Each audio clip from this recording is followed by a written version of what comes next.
Hello, and I am back with another video. This one is going to be on President Trump himself and comparing the standard that some Christians put on him and taking a look at people of the Bible and how they compare. And if we hold the same standard for them as we do for Trump, who is not a prophet of God or a biblical hero.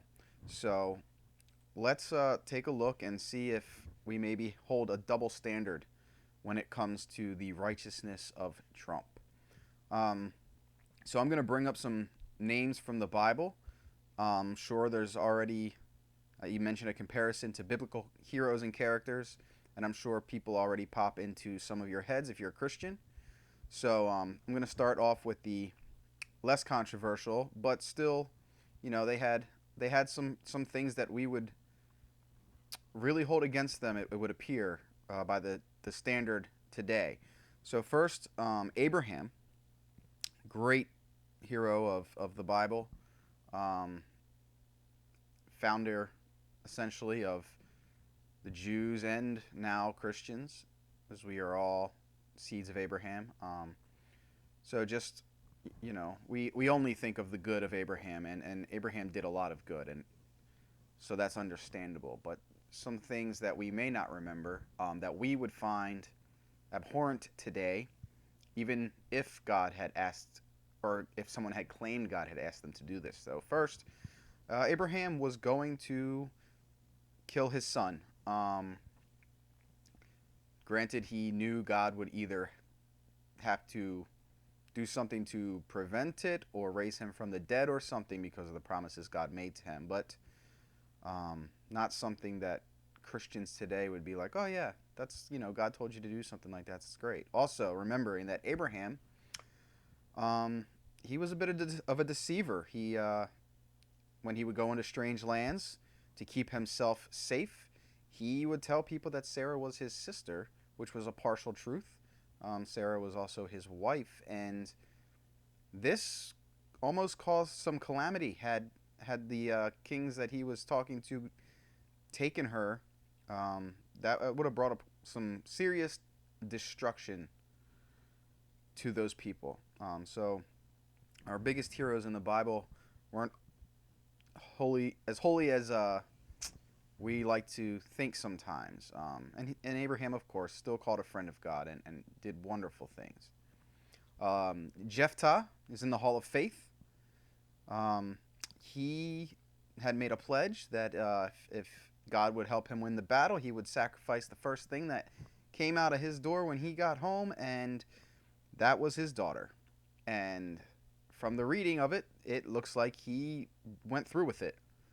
Um, and then also, in regards to Jephthah, he in the area near the Jordan that he was ruling over, when an Ephraimite fugitive would try to cross the Jordan, they would kill them.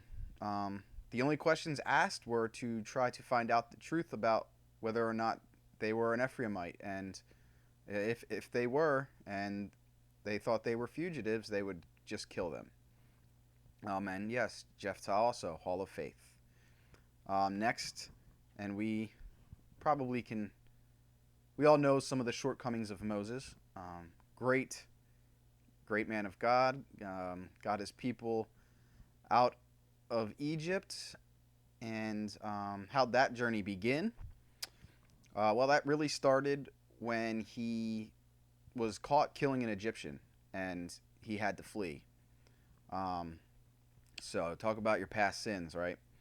Um, he also wasn't always the nicest with words in regards to his people. It says he spoke out in anger and frustration with them, because they had made him bitter. He spoke rashly with his lips.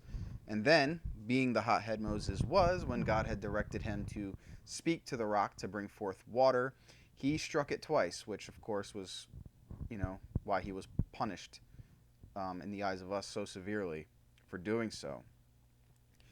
And with reading through the Exodus and looking at, the way Moses was and reacted, he was great. He was passionate, and with that passion and that drive, and all that emotion, comes the negative side. And we only get a couple glimpses of the severity of Moses and his frustrations and angers, but to think that those were the only times that he had an outburst, knowing his personality, that's highly unlikely.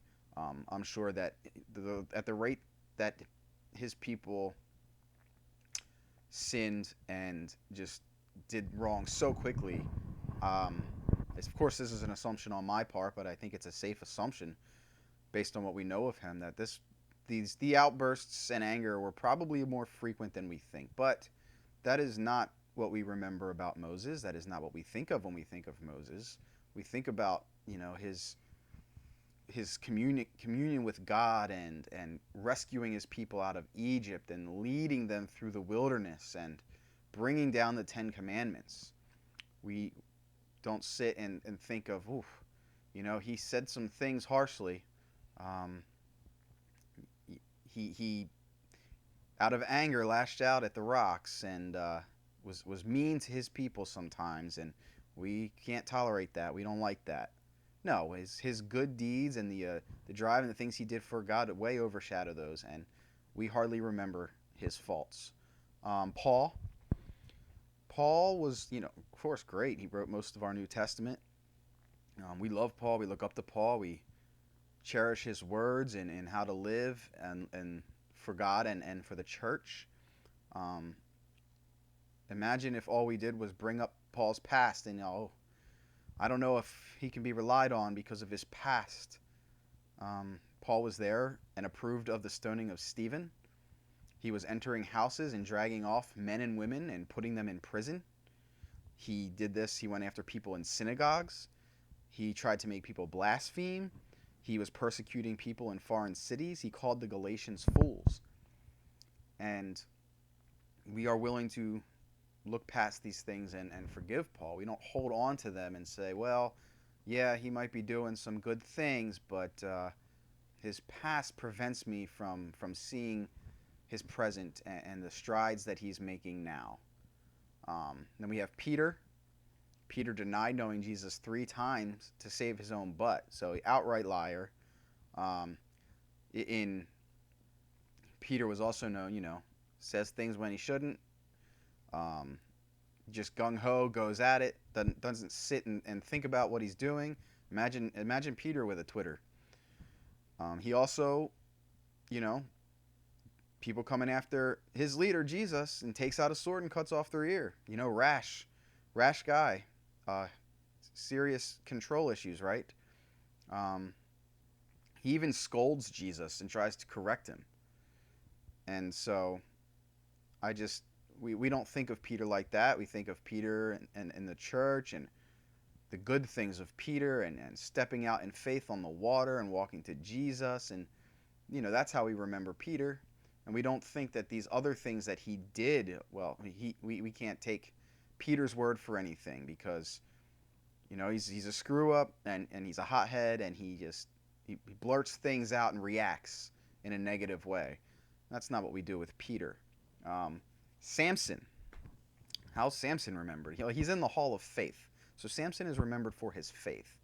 But if you ever read through the life of Samson, Samson was a mess. And this isn't like, oh, I'm a mess and then I meet God or hear about God and I change. No, Samson from birth was on the mission for God, being used of God as a Nazirite. And his life is just on and off. I imagine him as a leader now, or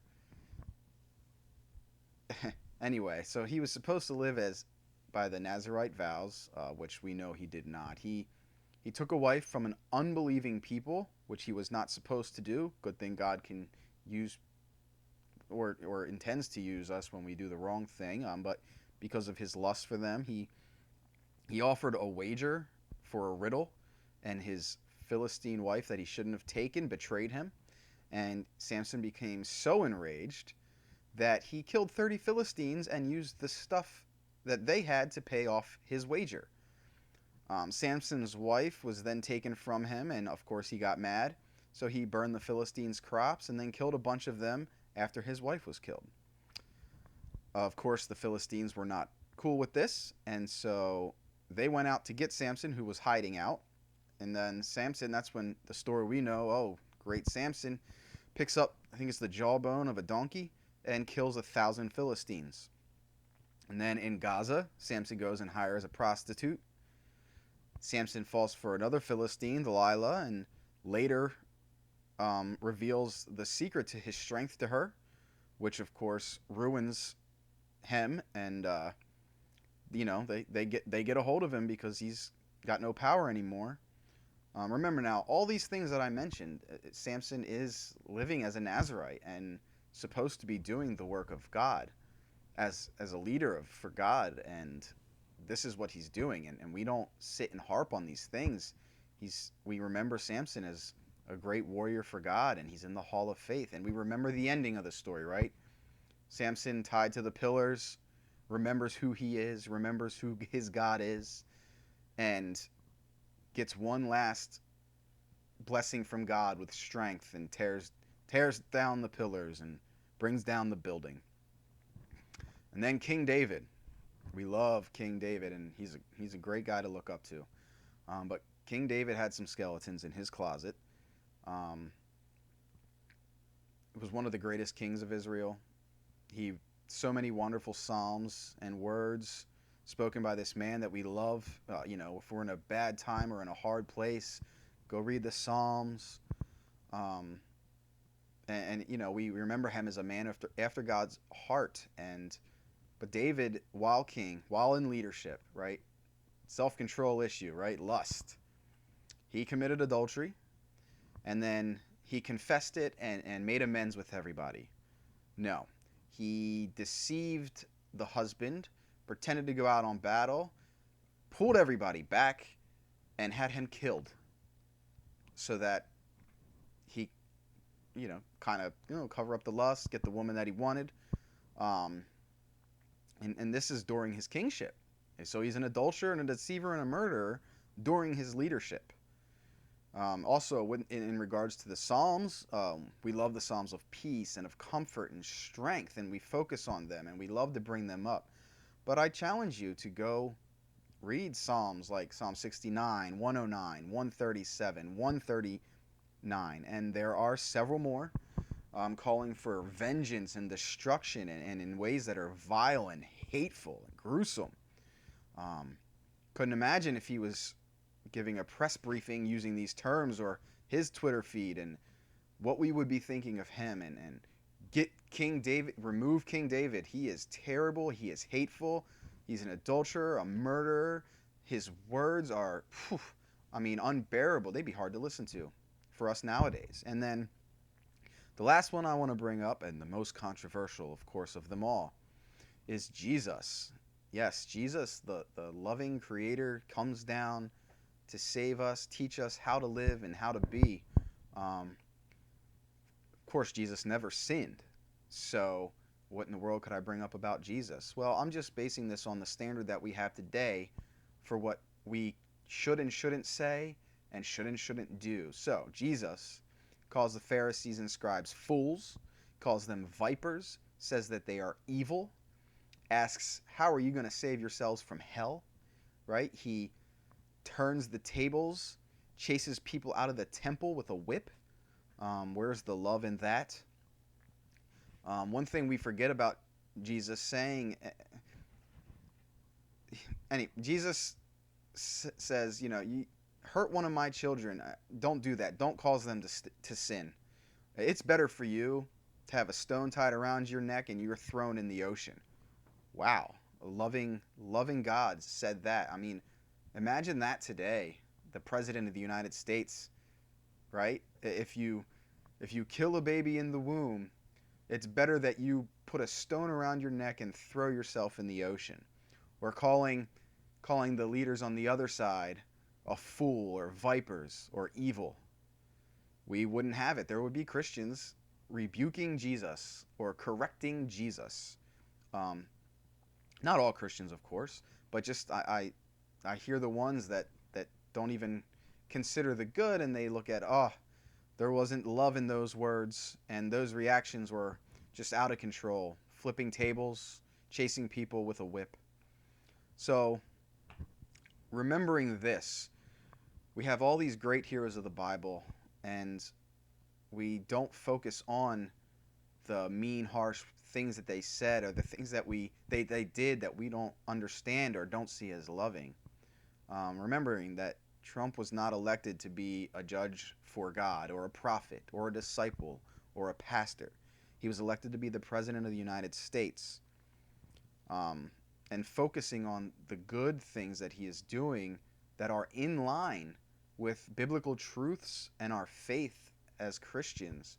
We we can't even see them. Some Christians can't even recognize them because of his mean rhetoric, right? He says some things maybe not quite on the level of a King David or Moses, but says some mean things that we just can't tolerate, and it overshadows so much of the good, like standing up for religious freedom and protecting the people of the United States of America, trying to bring prayer back to schools, exposing the vast and great corruption and evil in some of the leaders in the political arena and in the intelligence agencies of our country that are using their position in these agencies to make money and put people in that they want and remove people that they don't want in.